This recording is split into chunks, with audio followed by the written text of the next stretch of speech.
are 5 massive detailing mistakes and problems and exactly how to fix them as a professional so you don't damage people's cars. What's going on, guys? Luke here with Wilson Auto Detailing and autodetailer.com. In this first little video, you guys see some chemical staining on the front chrome bumper, in this case of a 4Runner. And just for context, this 4Runner was actually brought in from the dealership. So you can see what kind of work, number one, a lot of detailers do at dealerships. But number two, I want to explain why this happened because lots of detailers experience this. And you can see that even when I rub my hand across it, nothing's coming off. And it's not because it can't be fixed, but this is a mixture of what I would call water spots or hard water and chemical staining. And the reason why it happens on the front chrome bumper here is because this was clearly done outside. Generally, this does not happen inside in a temperature or humidity controlled environment. So generally things flash dry on the paint and that's what causes this. But secondly, all of the runoff from where the car's being washed is going to drip down on that area. And that's why you see the drip marks afterwards, because it's water mixed with chemical that's still coming out of any of the black trim or the front grille. Now, there's 2 primary ways I suggest fixing this. Number one is to go over the area first with some sort of acidic wheel cleaner. This can be Meguiar's Wheel Brightener, or more commonly, I now use the organic wheel acid from Nanoskin, and I would maybe not even dilute it at all. The reason why I wouldn't dilute it at all, or just dilute it very minorly, is because you actually do want a strong acidic bite into that chrome, because that's what's going to react with the minerals from the water spot, as well as honestly pick up some of that chemical staining because it's not yet below the surface. That would more than likely fix it in this scenario. The only other option, if that does not fix it, is to actually take some sort of minor polish to it, which would absolutely fix it. It's just difficult not to get a bunch of sling of that polish into some of these cracks and crevices, which makes it kind of an annoying problem to have to solve. The next problem you see on screen is me actually picking off some overspray, or like tar splatter would be a better way to say it, on this green Lexus. These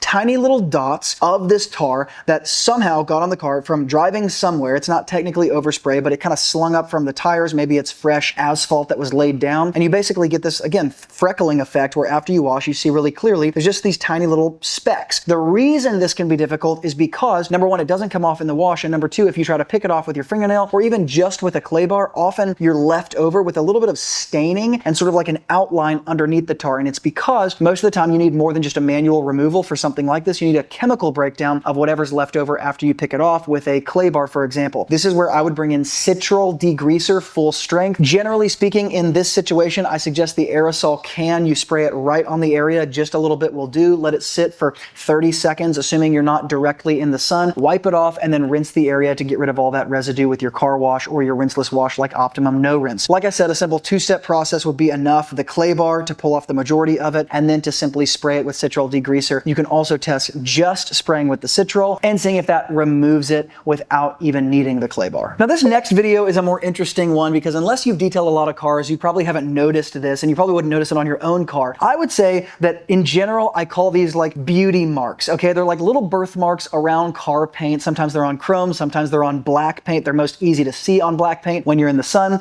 And you can see, of course, below the chrome here, it looks like fingerprints. And that's actually because in different areas, they are fingerprints. So essentially what happens is on an area of a car where someone, for example, pulls the handle or touches the car with their forefingers to close the door, when you're dealing with really dark paint, black paint, and you're dealing with really hot paint, when you do that over and over again in certain areas, you actually develop a little bit of fading or oxidation, and you can honestly almost see people's fingerprints on the car. Now, not all of these are fingerprints. Some of these are just little areas where somebody touched it, and again, their body oils got on the paint, and then it's just kind of baking on the paint, and you're not able to wipe it off with a regular Optimum No Rinse or rinseless wash solution. And it really does almost feel as if the paint immediately oxidizes or something to that effect. But generally around this black paint, something was put on the paint, whether it's, oil from your fingers or some sort of chemical that's just sitting there. And because it bakes so fast in the Nashville sun and gets so hot so quickly, it kind of has this immediate permanent kind of feel to it. The easiest way to fix this, if you're going to fix it, and in a general detail, I don't necessarily think this is something that's an included service, but if you are doing paint correction or doing something more like a signature package, something more expensive, you might want to go take care of the beauty marks around the car. The simplest way to do it is to use some sort of water-based polish after you clean and clay the area with a little 3-inch polisher. This is one of the easiest things you can do, but the danger is creating a hyper glossy appearance in a small area with the surrounding area of the car being generally oxidized, and then you see this glossy appearance standing out against the rest of the car. Most of the time, because this is such a fast thing to correct, you don't get an overly glossy appearance in one place,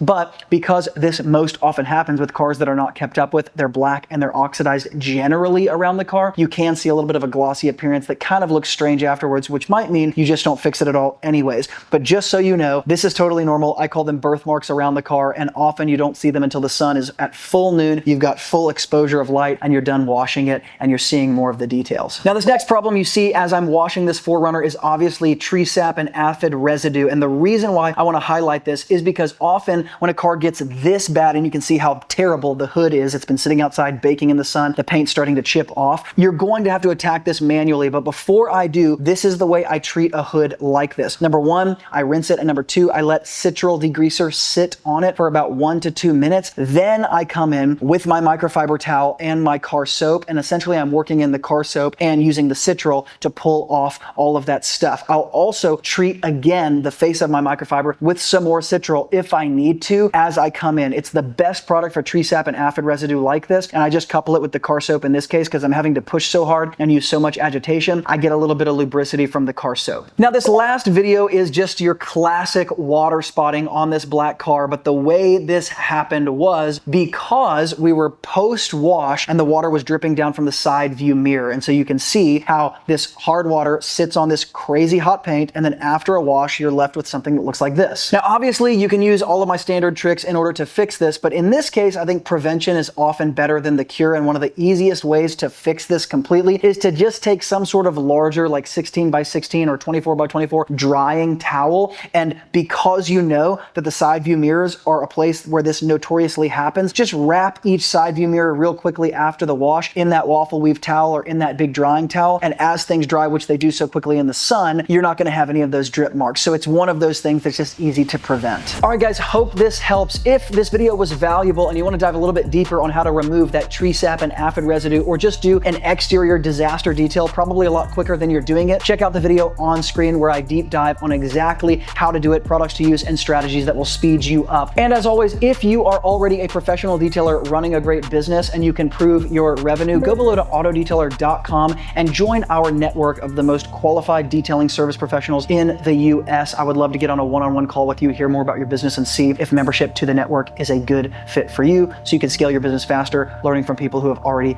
done it. Thank you guys for watching, and I'll see you guys in the video on screen.